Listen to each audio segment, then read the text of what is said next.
Hey Internet, it's Matt here for the Dork Lords. Here today to talk a little bit about Lord of the Rings. If you're new to the channel, we talk about all things dorkly. So if it's sci-fi, fantasy, superheroes, we've probably got a playlist about it. Feel free to check us out. But today, yes, we're talking about Lord of the Rings. Specifically, the most notable character from the books left out of the movies. Now, if you've read the books at all, you'll know that this will come as no surprise that the character I'm talking about is Tom Bombadil.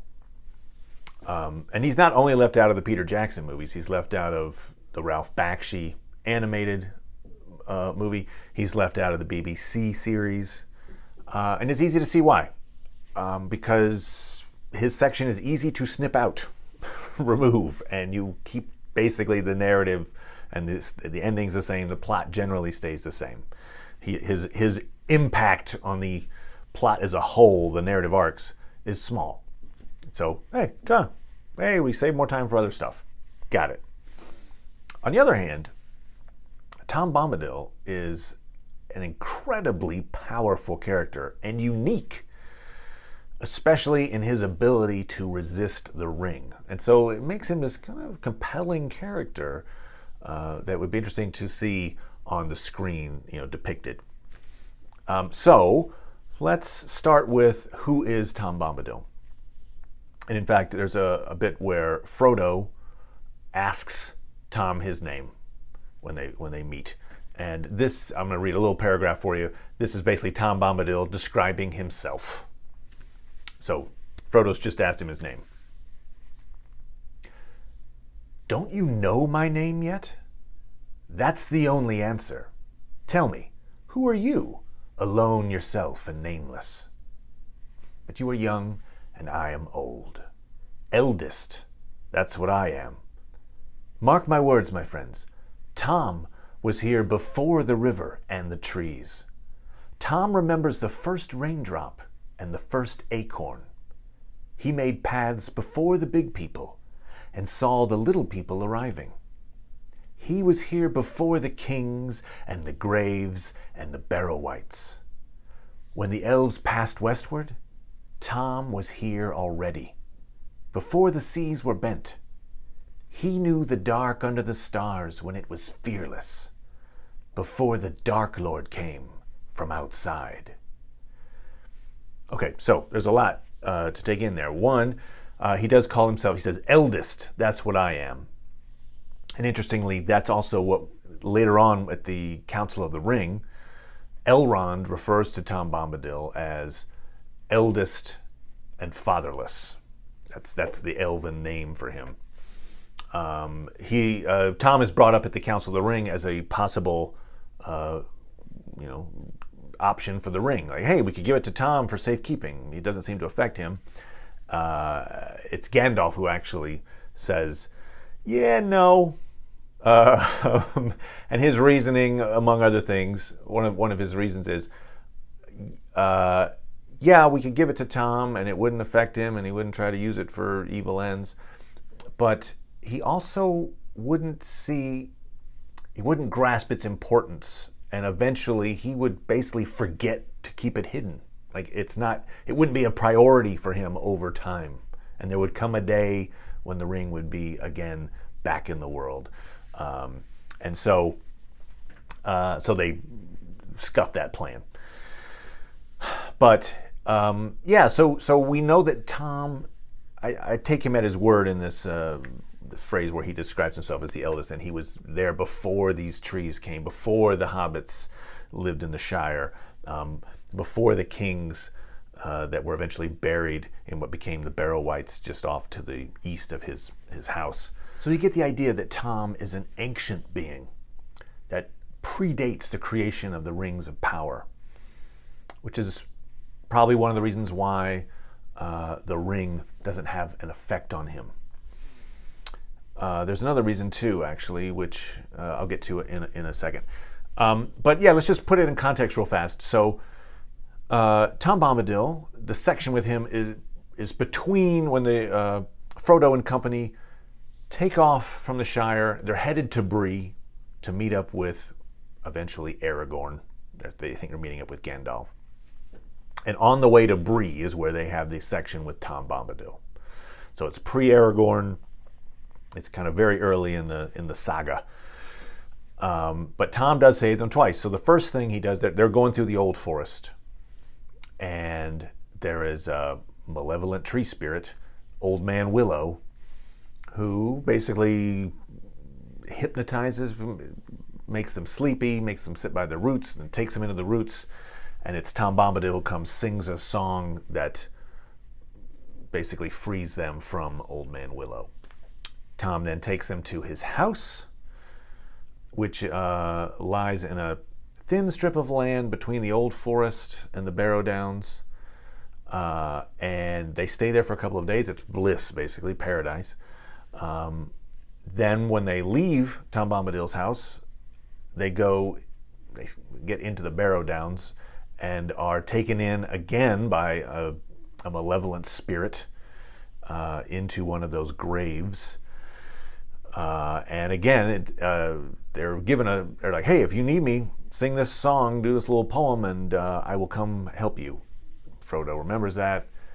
Tom comes, saves them yet again from this other evil spirit. And so you've got the situation where you've got this very dangerous place, then a thin strip of land with the Tom Bombadil's house, then again another huge zone of very dangerous space again. And so it kind of, to me, makes me think, if you consider Tom, I feel like the reason Tom can also avoid the ring's impulse is that he is technically not human, right? That he is a fairy. I feel like he is think of him almost like Puck from Midsummer Night's Dream, where he is the embodiment of nature, kind of maybe the Green Man might be another version of that from the Celtic myth.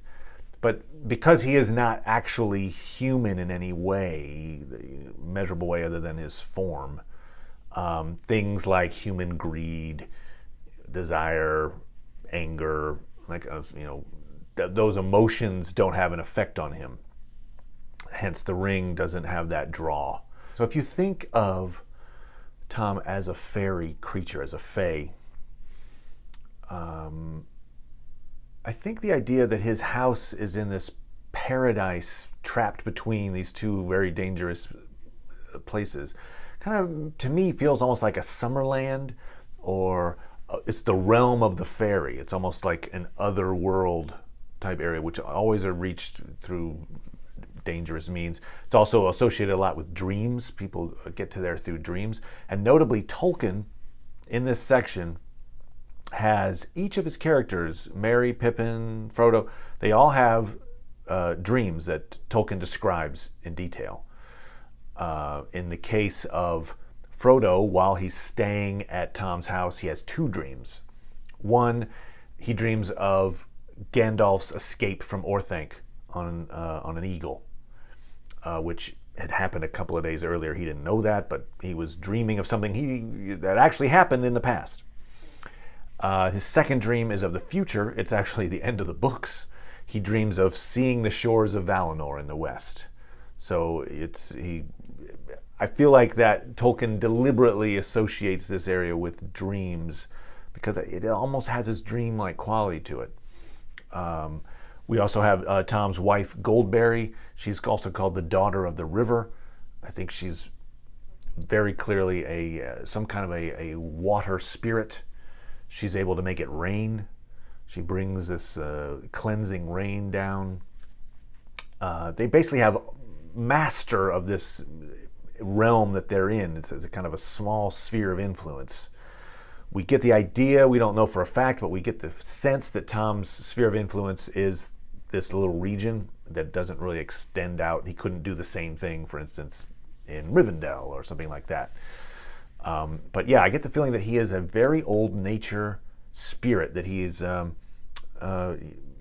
we talked about the magic of the rings, the elves, they know that when the ring is destroyed, all of their works that were built with the magic of the rings is going to go away. Their immortality is going to go away because they're all built on the magic of these rings. Their lives are intertwined with it. In the case of Tom, because he predates all this. His powers come from nature, come from the woods.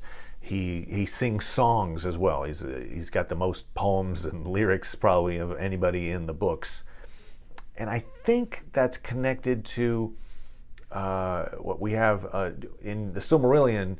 Tolkien describes Iluvatar. He's kind of Tolkien's version of God, basically. Has a song of creation. He sings a song which has all these different melodies, and it's basically it creates life, this particular song.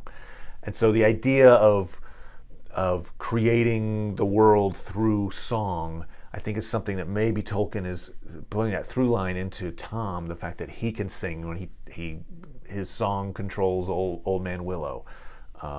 He is summoned through song, and the fact that I think there's a little parallel there to the idea of nature and music having this kind of innate power. And so Tom, just an incredibly compelling character, but just has a very small sphere of influence, like right there, in the story-wise and geographically. But the fact that he is so able to resist the ring's power, just even somebody like Gandalf and Saruman, right? They Gandalf resists the ring, but it kind of it takes some effort. Saruman kind of pretty much is like, the ring, where is it? Galadriel, very powerful character, but even when she's offered the ring and she turns it down, she notably says, "I passed the test."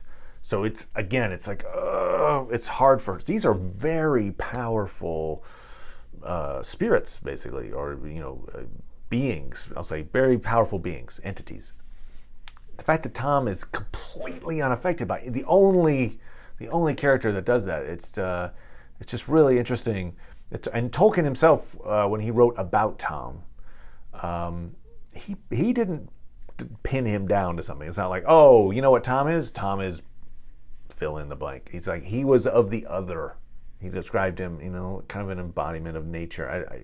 He basically kept it ill-defined, and I think that's interesting that there's still these mysteries in Tolkien's world, even in the fact that he's pinned down so many things, and people and places and times, and but there's still like a little bit of mystery in there. And one of those mysteries is Tom Bombadil, his wife Goldberry, and their effect on the story. So I guess the only other thing that's kind of interesting is after the War of the Ring, Gandalf describes going to visit Tom Bombadil and talk to him, and we don't know what was said in that, but it'd just be interesting to know what that conversation might have been. And the fact that Tom and his realm is going to extend on past the downfall of the ring. It's kind of interesting too. So anyway, there you go. Tom Bombadil, the most notable character left out of the movies. Thanks a lot, everybody. Bye.